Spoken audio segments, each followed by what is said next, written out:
ప్రభు మనల్ని ప్రేమించి ఆయన వాక్యం ధ్యానించుకునే సమయం ఇచ్చిన దేవునికి స్తోత్రం. ఇప్పుడు ప్రకటన గ్రంథం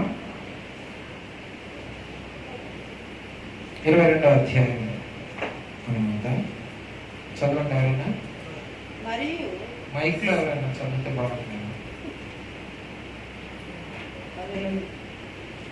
మరియు స్ఫటికము వలె మెరయునట్టి జీవజలముల నది దేవుని యొక్కయు గొర్రెపిల్ల యొక్కయు సింహాసనము నొద్ద నుండి ఆ పట్టణపు రాజవీధి మధ్యన ప్రవహించుట ఆ దూత నాకు చూపెను.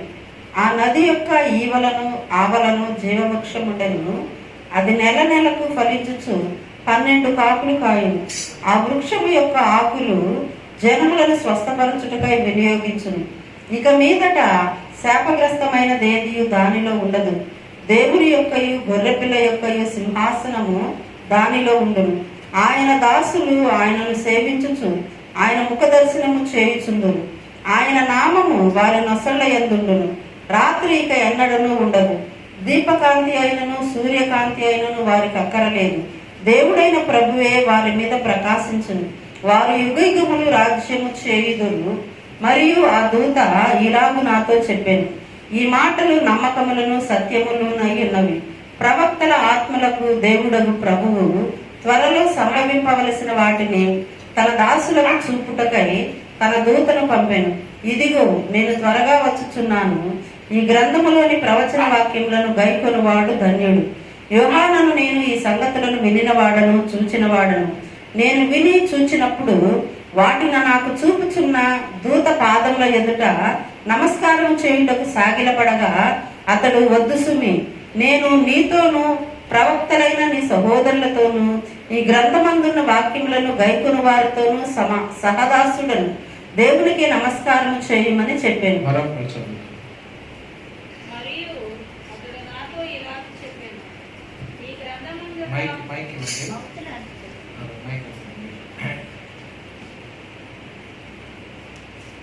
మైక్ అంటే రికార్డ్ చేసినప్పుడు మైక్ లో చదివినప్పుడు అది వినపడుతుంది.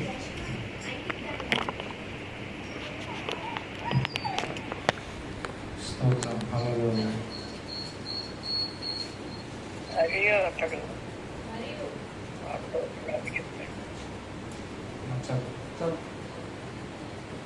మరియు అతడు నాతో ఇలాగూ చెప్పాడు, ఈ గ్రంథమందున్న ప్రవచన వాక్యములకు ముద్ర వేయవలదు. కాలము సమీపమై ఉన్నది. అన్యాయము చేయవాడు ఇంకను అన్యాయమే చేయని, అపవిత్రుడైన వాడు ఇంకను అపవిత్రుడుగానే ఉండనిమ్ము, నీతిమంతుడు ఇంకను నీతిమంతుడుగానే ఉండనిమ్ము, పరిశుద్ధుడు ఇంకను పరిశుద్ధుడుగానే ఉండనిమ్ము. ఇదిగో త్వరగా వచ్చుచున్నాను. వాని వాని క్రియ చొప్పున ప్రతి వారికి ఇచ్చుటకు నేను సిద్ధపరిచిన జీతము నా యొద్ద ఉన్నది. నేనే అల్పయు ఓ మేఘయు, మొదటి వాడను కడపటి వాడను, ఆదియు అంతమునై ఉన్నాను. జీవ వృక్షములకు హక్కు గలవారై గుమ్మముల గుండా ఆ పట్టణంలోనికి ప్రవేశించినట్లు తమ వస్త్రములను ఉతుకుకొని వారు ధన్యులు. కుక్కలను, మాంత్రికులను, వ్యభిచారులను, నరహంతకులను, విగ్రహారాధికులను, అబద్ధికులను అబద్ధమును ప్రేమించి జరిగించుచు ప్రతివాడును వెలుపటి ఉండురు. ఆ సంఘముల కోసరము ఈ సంగతులను గురించి మీకు సాక్ష్యమిచ్చుటకు యేసు అను నేను నా దూతను పంపి ఉన్నాను. నేను దావీదు వేరు చిగురును సంతానమును ప్రకాశమానమైన వేకువ చొప్పునై ఉన్నాను. నెక్స్ట్ 15 నుంచి చదువుతారా?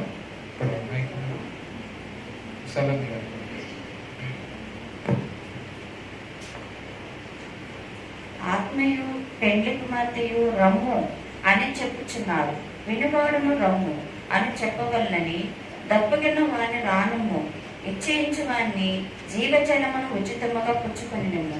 ఈ గ్రంథమందున్న ప్రవచన వాక్యములను విను ప్రతివానికి నేను సాక్ష్యమిచ్చుచున్నది ఏమనగా, ఎవడైనను వీటితో మరి ఏదైనాను కలిపిన యెడల ఈ గ్రంథములో రాయబడిన తెగుళ్ళు దేవుడు వారికి కలుగచేయుడు. ఎవడైనను ఈ ప్రవచన గ్రంథమున్న వాక్యములలో ఏదైనాను తీసివేసిన యెడల దేవుడు ఈ గ్రంథంలో రాయబడిన జీవవృక్షములలోను పరిశుద్ధ పట్టణంలోనూ వారికి పాలు లేకుండా చేయను. ఈ సంగతులను గురించి సాక్ష్యమిచ్చువాడు అవును త్వరగా వచ్చుచున్నానని చెప్పుచున్నాడు. ఆమేన్. ప్రభువైన యేసు రమ్ము. ప్రభువైన యేసు కృప పరిశుద్ధులకు తోడైండును గాక. ఆమేన్. ఆమేన్. ఆమేన్. ప్రార్థన చేస్తున్నాం.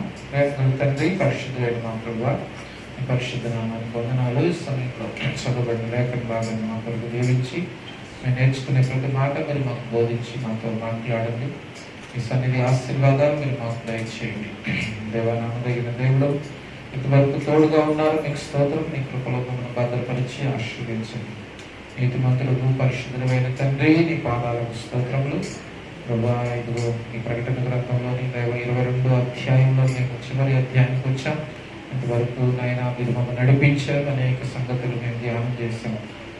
ఇదిగో తండ్రి, భవిష్యత్ కాలంలో ఆయన ఇదిగో సంఘము విషయంలో, లోకం విషయంలో జరగబోతున్న ఈ సంగతులు మా హృదయంలో నేను ముద్రించుకొని మీరు అక్కడికే సిద్ధపడటానికి ఇచ్చే రాజ్యంలో మేము చేరుకున్నటకు అయ్యా ఇదిగో తండ్రి, ప్రతి ఒక్కరి హృదయాన్ని స్థిరపడటకు మీరే బోధించి మాట్లాడమని, మీ దాసును మరుగుపరిచి వాడుకోమని యేసునామమున మనం వేడుకున్నాం తండ్రి. Praise the lord. హల్లెలూయా.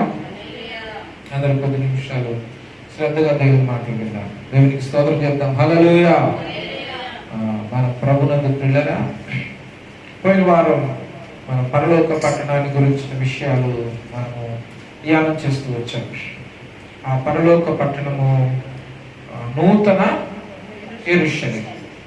అది ఎవరు అంటే భర్త కొరకు అలంకరింపబడిన పెండ్లి కుమార్తె. Praise the lord. హల్లెలూయా. పెండ్లి కుమార్తె కనుక మనం చూసినప్పుడు ఆ పెండ్లి కుమార్తె ఆ పట్టణములో వారు ఏ విధంగా ఉండబోతున్నారు అన్న విషయాలు మనము చూస్తూ వచ్చాం. 5 విషయాలు చూసాం. చెప్తారా ఎవరైనా? మొదటిది, దేవుడే వారితో ఉంటాడు. ఇదిగో దేవుని నివాసం మనుషులతో కూడా ఉంది.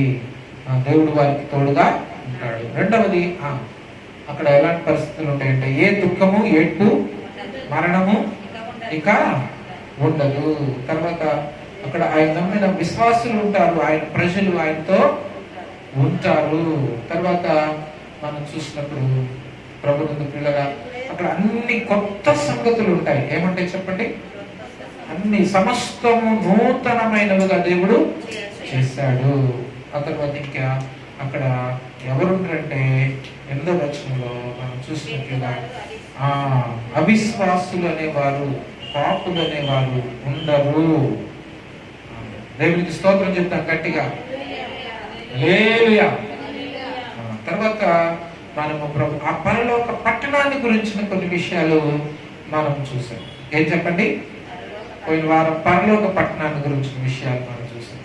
పరలోక పట్టణము మనం గమనించినప్పుడు దానికి సూర్యుడు, చంద్రుడు అవసరం లేదు. దేవుని వెలుగే అక్కడ 11వ వచనంలో దాని అందరి వెలుగు దగదగా వెలుగు ఉంటుంది. గొర్రెపిల్లే దానికి దీపముగా ఉంటుంది. దేవునికి స్తోత్రం చెప్తాం. హల్లెలూయా.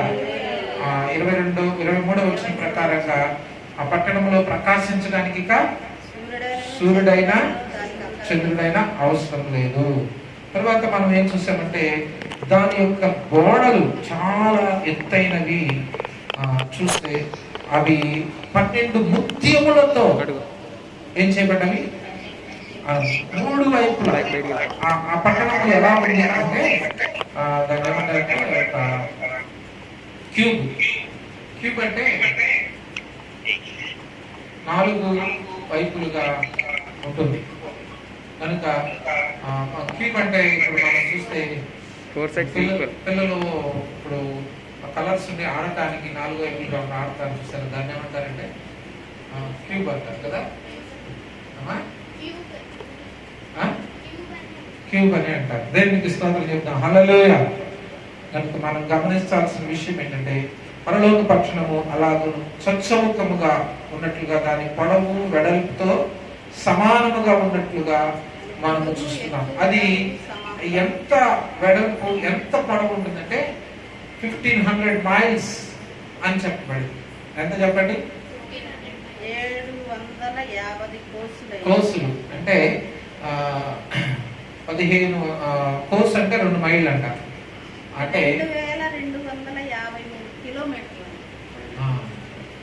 కిలోమీటర్స్ వచ్చేపాటికి 2253 కిలోమీటర్లు. ఇక్కడ ఒక మైల్ వచ్చేపాటికి కిలోమీటర్న్నర. అందుకనే 2253 అనేది అక్కడ రాశారు. దేవునికి స్తోత్రం చెప్తాం. హల్లెలూయా. ఇప్పుడు ఎంత పెద్ద సిటీ చూడండి. దాదాపు మనం చూసినప్పుడు 2000 కిలోమీటర్లు అంటే ఇప్పుడు కాశ్మీర్ నుంచి కన్యాకుమారి వరకు ఎన్ని కిలోమీటర్లు ఉండొచ్చు? దాదాపు అంతే ఉంటుంది మనకి. దేశ పై నుంచి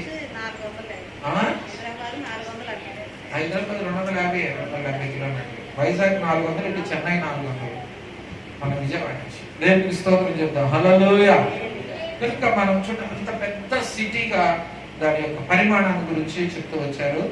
ఆ తర్వాత మనం గమనించాల్సిన విషయం ఏంటంటే అది ఎంతో అందమైన ముత్యాలతో ఏం చేయబడింది, దాని పునాదులు వేయబడ్డాయి. మనం ఆ ముత్యాలు ఆ కలర్స్ గురించి పోయిన వారం మీకు చెప్తూ వచ్చాను కదా, చాలా సంతోషం. తర్వాత మనం గమనించినప్పుడు ప్రభునందు ప్రియులారా 12 గుమ్మాలు 12 ముత్యాల గురించి మనం చెప్పుకున్నాం. దేవునికి స్తోత్రం చెప్తాం. హల్లెలూయా. అక్కడ వేరే దేవాలయం ఏది ఉండదు, ఎందుకంటే ఏ పాపము లేదు. ప్రభునందు ప్రియులారా చూడండి. కాబట్టి మనం ఆలోచన చేయాల్సిన విషయం అంటే కేవలం గొర్రె పిల్లయే దేవాలయము. దేవునికి స్తోత్రం చెప్తాం. హల్లెలూయా. ప్రభువు సర్వాధికారి ప్రభు దేవుడగు ప్రభువును గొర్రె పిల్లయు దానికి, అంటే దేవుడు గొర్రె పిల్ల. ఇక్కడ 2 విషయాలు మనం చూస్తాం. తండ్రి కుమార ఇద్దరు కూడా దానికి ఏమై ఉంటారంట, దేవాలయమై ఉన్నారు అనే మాట మనం చూస్తా ఉన్నాం. దేవునికి స్తోత్రం కలుగును గాక. హల్లెలూయా. కనుక మనము ఈ విషయాల్లో మనం చూసినప్పుడు ఆ పట్టణం యొక్క వర్ణన మనకు కనబడుతూ వచ్చింది ప్రభునందు ప్రియులారా. తర్వాత దాని పాపులేషన్ కూడా మనము అక్కడ చూస్తూ వచ్చాం. కనుక దాదాపు ఎంతమంది ప్రజలు ఆ పట్టణంలో ఉండగలరని క్యాలిక్యులేషన్ వేశారంటే 20,000 మిలియన్స్ అన్నట్లుగా చెప్పారు. దేవునికి స్తోత్రం చెప్తాం. హల్లెలూయా. 20,000 మిలియన్స్. మనం మిలియన్ అంటే 10 లక్షలు. 20,000 మిలియన్స్ ప్రజలు అక్కడ కాపురం ఉంటారు దానిలో అనేది బైబిల్ పండితుల యొక్క అంచనా. దేవునికి స్తోత్రం చెప్తాం. హల్లెలూయా. ప్రభునందు ప్రియులారా మనం ఆలోచన చేయాల్సిన విషయం ఏంటంటే ఇంకా మనం గమనిస్తే ఆ పట్టణము చూచినప్పుడు the invitation of the city, ఆ ఇన్విటేషన్ ఆఫ్ ద సిటీ 22వ అధ్యాయంలో 17వ వచనంలో మనం చూసినప్పుడు రమ్ము అని చెప్పుచున్నారు, దప్పికొండ వాని రానిము, నిశ్చయించు వారిని ఉచితముగా.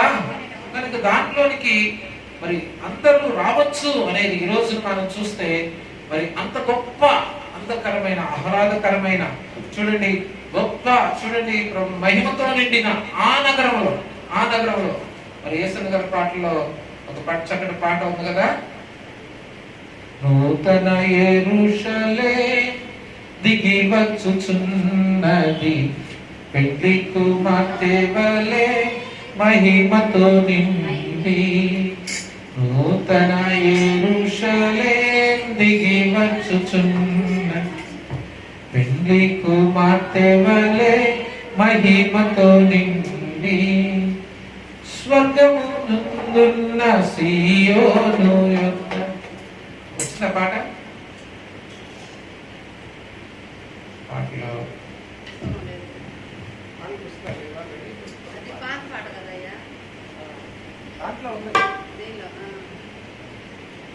ఒక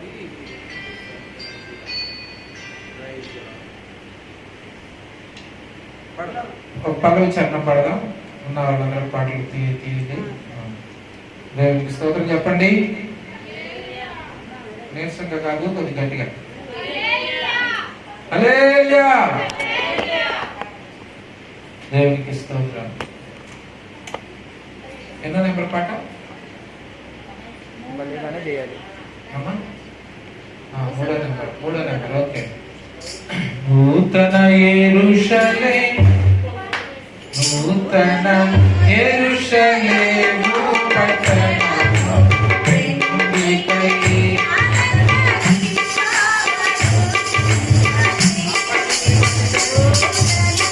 యెరూషలేము పట్టణము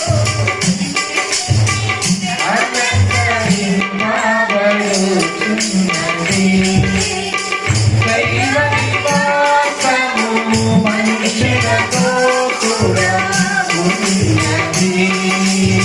వారాయణకు ప్రజలయ్యుందురు, వారాయణకు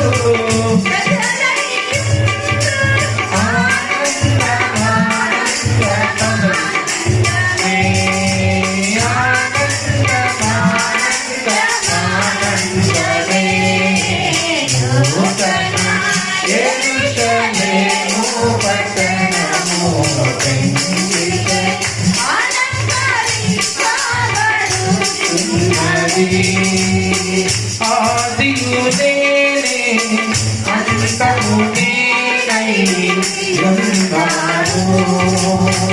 ఆదియు నేనే అంతము నేనై ఉన్నాను. దుఃఖము లేదు, మరణము లేదు, దుఃఖము లేదు, మరణము లేదు, ఆనందమే,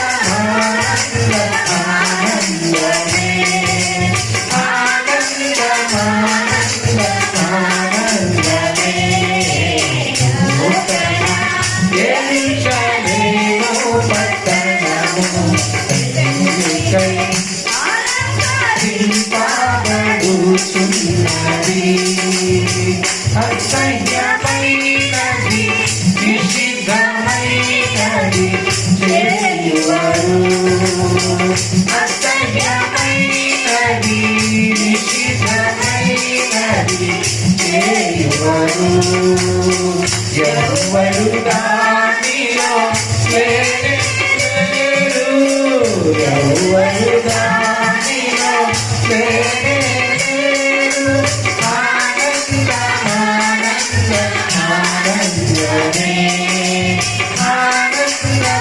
ఆనందమే. నూతన యెరూషలేము పట్టణము పెండ్లికై అలంకరింపబడుచున్నది. నూతన పట్టణము పెండ్లికై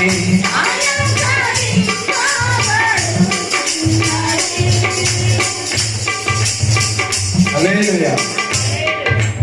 దేవునికి స్తోత్రం. Praise the lord.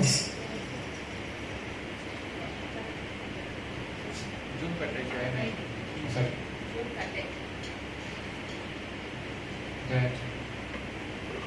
దేవునికి మహిమ కలుగును గాక. హల్లెలూయా. గట్టిగా చెప్తాం హల్లెలూయా. ఇంకొకసారి చెప్తాం హల్లెలూయా. నేను స్లోగా చెప్తే మీరు గట్టిగా చెప్తారు. అలాగేవా? ఏంటిది? దేవునికి స్తోత్రం. హల్లెలూయా. నా ఐడియా కాదు, నా ఐడియా. ఓకే. దేవునికి స్తోత్రం. హల్లెలూయా. Praise the lord. ప్రియులారా, మనం ఈ పట్టణాన్ని చూసినప్పుడు ఇది ఎంతో అద్భుతమైన పట్టణంగా, అది యుగయుగాలు ప్రభుతో నిలిచే పట్టణంగా, యుగయుగాలు ప్రభుతో మనం నిలిచే వారంగా ఉన్నాం. దేవునికి స్తోత్రం. హల్లెలూయా. అక్కడ ఇంకో ప్రాముఖ్యమైన విషయం మనం ఇప్పుడు పాటలో మనం అలాగే ఇక్కడ కూడా ఉన్న విధంగా మనం చూస్తే చూడండి, ఇక్కడ ముఖ్యమైన విషయం పోయిన వారం కూడా మనం చెప్పుకున్నాం అనుకుంటా. అక్కడ ఆయన దేవాలయముగా ఉంటుండగా మనమందరము కూడా ఆయన ముఖమును చూస్తూ ఆయన మనం ఏం చేస్తామంట చెప్పండి? సేవిస్తా ఉంటామంట. ఏం చేస్తామండి? 4వ వచనంలో ఆయన దాసులు ఆయనను సేవించుచు ఆయన ముఖ దర్శనము చేయించుదురు, ఆయన నామము వారి నొసళ్ళ యందుండును. దేవునికి మహిమ కలుగును గాక. ఆ పరలోక పట్టణములో మనము ఎప్పుడు కూడా ఇక ఆయన ముఖాన్ని మనం ఏం చేస్తా ఉంటాం? ఆయన ముఖం వైపు మనం చూస్తున్నప్పుడు ఆయన ముఖ ప్రకాశములో నుండి మనకు శక్తి బలము కలుగుతా ఉంటుంది. దేవునికి స్తోత్రం, హల్లెలూయా. నిత్యానందమును మనము కలిగి ఆయన్ను సన్నిధిస్తూ ఆయన్ను మనం ఏం చేస్తామండి? సేవిస్తాము. ఆయన ముఖాన్ని చూసినప్పుడు మనకి ఇంకా ప్రభునందు ప్రియులారా ఏ విధమైన దుఃఖము, వేదన, బాధ అనేది అసలు కలగదనమాట. ఏ నిరాశ, నిస్పృహ అక్కడ ఉండదు కనుక. ఎందుకంటే ఆయన ముఖాన్ని మనం ఏం చేస్తాం చెప్పండి? అక్కడ చూస్తాం. దేవునికి స్తోత్రం చెప్తాం, హల్లెలూయా. అయితే మనం 22వ అధ్యాయంలోకి వచ్చినప్పుడు ఇక్కడ 3 విషయాలు ప్రాముఖ్యంగా మనకు కనబడుతున్నాయి. ఒకటి, మొదటి వచనంలో మనం చూసినప్పుడు, మరియు స్ఫటికము వలె మెరయుచున్న జీవజలముల నది దేవుని యొక్కయు గొర్రెపిల్ల యొక్క సింహాసనమునొద్ద నుండి ఆ పట్టణపు రాజవీధి మధ్యను ప్రవహించుట ఆ దూత నాకు చూపెను. ప్రియులారా, మనం గమనించాల్సిన విషయం ఏంటంటే, నది ఒకటి ఆ యొక్క పట్టణంలో ఉంది. అది ఎక్కడి నుంచి వస్తుందంట చెప్పండి? దీని వాటర్ ఆఫ్ లైఫ్, జీవనది అన్నారు. ఏ నది చెప్పండి? జీవనది. కనుక జీవ జలముల నది. మనము 21వ అధ్యాయము 6వ వచనంలో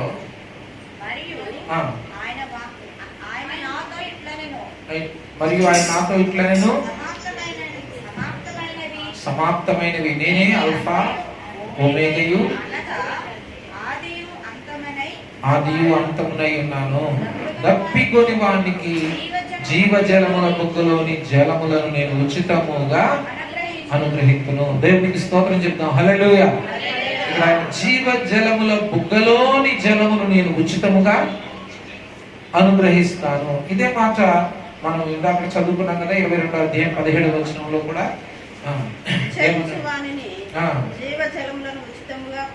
ఇచ్చయించు వానిని జీవ జలమును ఉచితముగా పుచ్చుకొననిమ్ము. ఇక్కడ అంటున్నాడు కదా, ఉచితముగా పుచ్చుకొననిమ్ము. కనుక జీవ జలమును నేను త్రాగనిస్తాను. పిల్లగా మనం ఆలోచన చేయాల్సిన విషయం ఏంటంటే, జీవజలం మనము బైబిల్ గ్రంథంలో మనం చూసినప్పుడు యేసుక్రీస్తు ప్రభు వారి యోహాను సువార్త 7వ అధ్యాయం 37వ వచనంలో,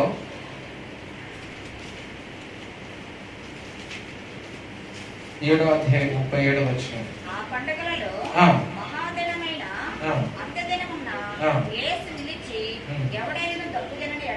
ఎవడైనను దప్పికొనిన ఎడల నా యొద్దకు వచ్చి దప్పి తీర్చుకొనవలెను.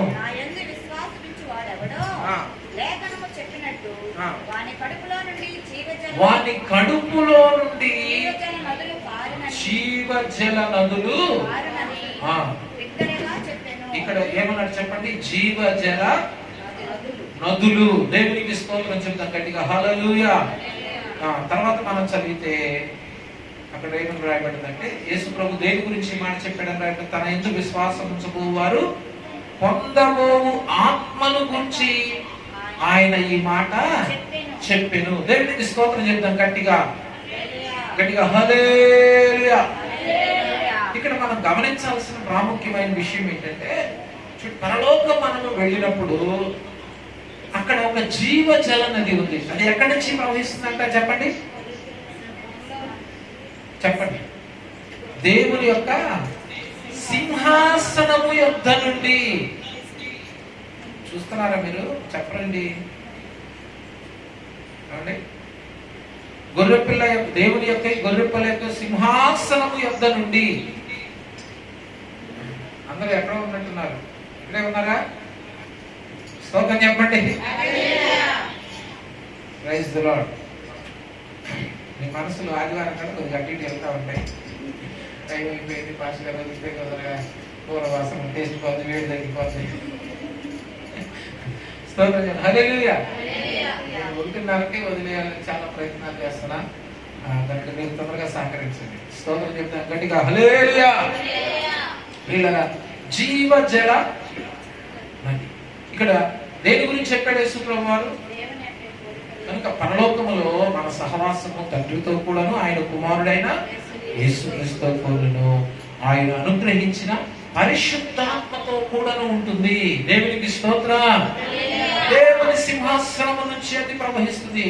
ఎస్కేల్ గ్రంథం 47వ అధ్యాయంలో కూడా దేవాలయము గర్భాలయము దగ్గర నుంచి, దేవాలయము గడుపు కమ్ముల కింద నుంచి ఒక నది, ఒక ఊట ప్రవహిస్తూ అది గొప్ప నది అయినట్లుగా మనము చూస్తున్నాము. అది సముద్రము వరకు ప్రవహించినట్లుగా మనము చూస్తున్నాము. దేవునికి స్తోత్రం చెప్దాం గట్టిగా. హల్లెలూయా. ఎందుకంటే ఎక్కువగా వివరించి చెప్పడానికి టైం లేదు కాబట్టి నేను స్పీడ్ గా చెప్తాను, మీరు జాగ్రత్తగా గమనించండి. కనుక జీవజల నది ఇక్కడ పరిశుద్ధాత్మకు సాదృశ్యంగా ఉంది.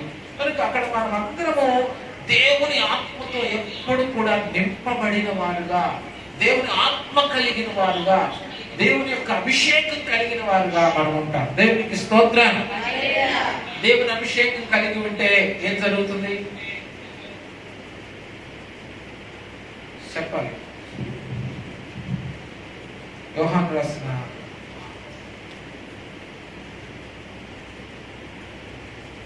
మొదటి పత్రిక 2వ అధ్యాయము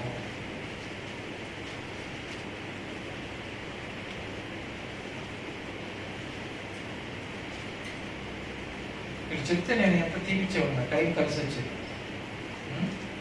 చెప్పలేదు కాబట్టి మరి ఒకసారి చూడండి. 27వ వచనం. అయితే ఆయన వలన మీరు పొందిన అభిషేకము మీలో నిలుచుచున్నది గనుక ఎవడును మీకు బోధింపనక్కరలేదు. ఆమేన్. గట్టిగా స్తోత్రం చెప్దాం. గట్టిగా చెప్దాం. హల్లెలూయా. దేవుని అభిషేకము మీలో నిలుచుచున్నది కనుక. ఇప్పుడు చూడండి, దేవుని అభిషేకం పాత నిబంధనలో ఎవరి మీదకి వచ్చింది? ఎవరి మీద రాలేదా?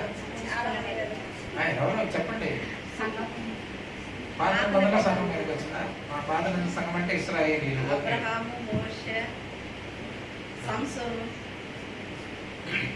సంసోను మీదకి వచ్చింది, దావీదు మీదకి వచ్చింది, అబ్రహాములో ఉంది. చూడండి, అబ్రహాము ప్రార్థన చేయగా అబ్రహాం ప్రవక్తగా అబీమెలెకు పిల్లలు పుట్టారు. దేవునికి స్తోత్రం. సమూయేలు మీదకి వచ్చింది.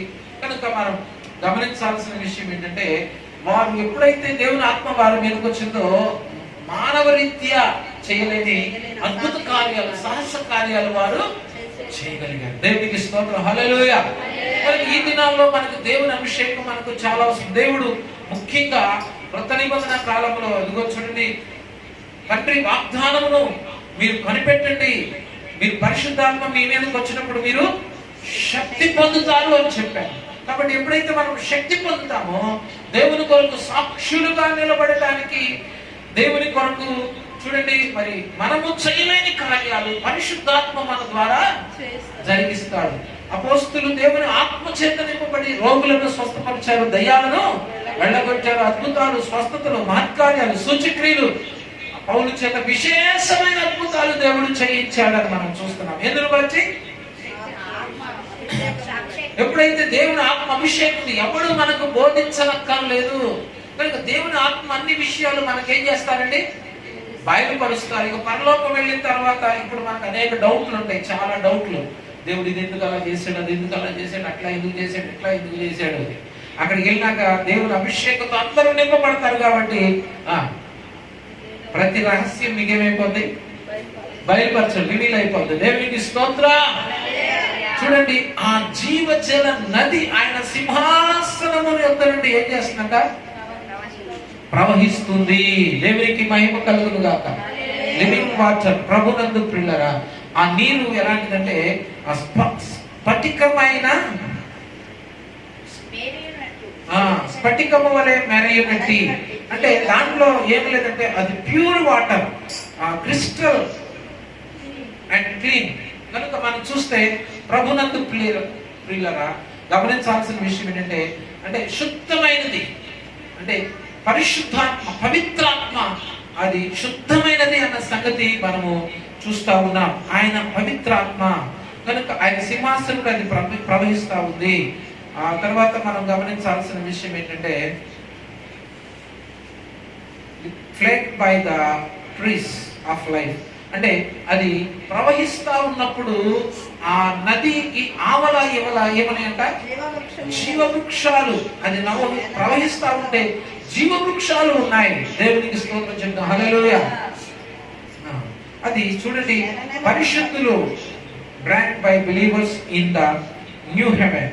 కనుక ఆ కొత్త భూమి కొత్త ఆకాశంలో ఆ పరలోక పట్టణంలో ప్రభునందు ప్రియులరా దేవుని ప్రజలు వాటిని ఏం చేస్తారంటే చక్కగా తాగుతా ఉంటారు. అంటే దేవుని ఆత్మతో నింపబడతా ఉంటారు. దేవునికి స్తోత్రం చెప్తాం. హల్లెలూయా. కనుక మనం తర్వాత మనం ఇక్కడ చూసినప్పుడు ప్రభునందు ప్రియులరా మరి ట్రీ ఆఫ్ లైఫ్ ఇంకా ఏముంది చెప్పండి? 2వ వచనంలో మనం చూస్తే జీవ వృక్షాలు ఉన్నట్లుగా అది నెల నెలకు. కనుక ఈ జీవ వృక్షాల గురించి కూడా బైబిల్లో మనం కొన్నిసార్లు మనం చూసినప్పుడు మొదట ఈ జీవ వృక్షం మనకి ఎక్కడ కనపడింది? ఆదికాండం 2వ అధ్యాయం 9వ వచనంలో దేవుడు ఏదైనా తోటలో ఏమేమి పెట్టాడు చెప్పండి? అన్ని రకాల వృక్ష ఫలాలు, మంచి చెడుల వృక్ష ఫలమును, జీవ వృక్ష ఫలమును, చూపునకు రమ్యమైనది ఆహారమునకు మంచిదినైన ప్రతి వృక్షమును. నేను ఒక మాటలో చెప్పి ముగిద్దామంటే వీళ్ళు దాన్ని సాగదీసి టైము మంచి చెడ్డల నుంచి తెలియగల వృక్షం. నేనేం చేయను, టైం అయిపోతుంది. నేను ఒక మాటలో చెప్పేద్దామంటే 1, 2, 3 అక్కడ చెప్పేస్తారని అనుకుంటే మళ్ళీ మీరు మొదలు పడతారు. సరే, అక్కడ చెప్పండి. కనుక చూసారు చదివారు. ఇప్పుడు ఎన్ని రకాలు ఉన్నాయి? 3 రకాలు. ఎన్ని రకాలు? అర్థం ఎక్కడి నుంచి వచ్చిన అర్థం కాదు. స్తోత్రం. హల్లెలూయా. ఒకటి అన్ని రకాల వృక్ష ఫలాలు, రెండవది జీవ వృక్షము, మూడవది దేవుడు దేని తినొద్దన్నాడు? దేని తినమన్నాడు? అన్ని వృక్ష ఫలాలు, జీవ వృక్ష ఫలాలు కూడా తినొచ్చు అన్నాడు. కానీ వీళ్ళు ఏది తినొద్దన్నారో, అదే ఏది తినమన్నారో అది తినలేదు. ప్రభునందు ప్రియులరా చూడండి, తినొద్దన్న పని చేశారు కాబట్టి అక్కడ ఏం జరిగింది అంటే పాపం జరిగింది. ఆ వృక్షం ఫలము, జీవవృక్ష ఫలం తినడానికి వాళ్ళు అర్హత కోల్పోయారు. అది మనం చూసినప్పుడు 3వ అధ్యాయం 24వ వచనంలో అప్పుడు ఆయన ఆదామును వెళ్ళగొట్టి కెరూబులను జీవవృక్షములకు పోవు మార్గమును కాయుటకు. కనుక కెరూబులను ఆ జీవవృక్షమానికి పోయే దారిలో ఇక ఎవరంటే వెళ్ళకుండా ఏం చేశాడంట? ఆమేన్. హల్లెలూయా. యేసుక్రీస్తు ప్రభు వారు వచ్చి ఆయనే జీవన వృక్షముగా ప్రభునందు ప్రియులారా ఇదిగో ఈ లోకానికి ఆయన వచ్చినట్లుగా మనం చూస్తున్నాం. కనుక ట్రీ ఆఫ్ లైఫ్ ఎవరంటే ప్రభు అయిన యేసుక్రీస్తు వారే. దేవునికి స్తోత్రం. కనుక ఇక్కడ ఇంకా మనం చూసినప్పుడు చూడండి, వృక్షములుంటేను అప్పుడు ఒకటే ఉంది, ఇప్పుడు ఏమున్నాయంట? అక్కడ ఒకటే ఉంది, వృక్షము అన్నారు కదా. కానీ ఇక్కడ ఎక్కడి నుంచి వచ్చింది మరి?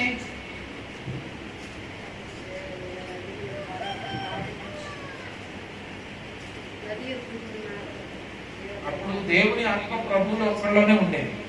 ఇప్పుడు ఆ ఆత్మను యేసు ప్రభు నా మహిమను వారికి ఇచ్చాను. యోహాను సువార్త 17వ ప్రార్థన చేశారు కదా, నా మహిమను వారికి ఇచ్చాను అని. కాబట్టి ఎవరిలో దేవుని ఆత్మ ఉందో వారందరూ ఏమైపోయారు? ఆమేన్, హల్లెలూయా. వారు ఏం చేస్తున్నారంట? నెల నెలకు. ఆమేన్. నీవు ఎలా మారిపోవాలండి? జీవవృక్షం లాగా మారిపోవాలన్నమాట. జీవవృక్షం ఫలిస్తుంది. ప్రభునందు పిల్లల అది నెల నెలకు ఫలించు 12 కాపులు. ఆ వృక్షం యొక్క ఆకులు జనములను స్వస్థపరచుటకై వినియోగించును. జనములను స్వస్థపరచుటకై. Praise the lord, hallelujah.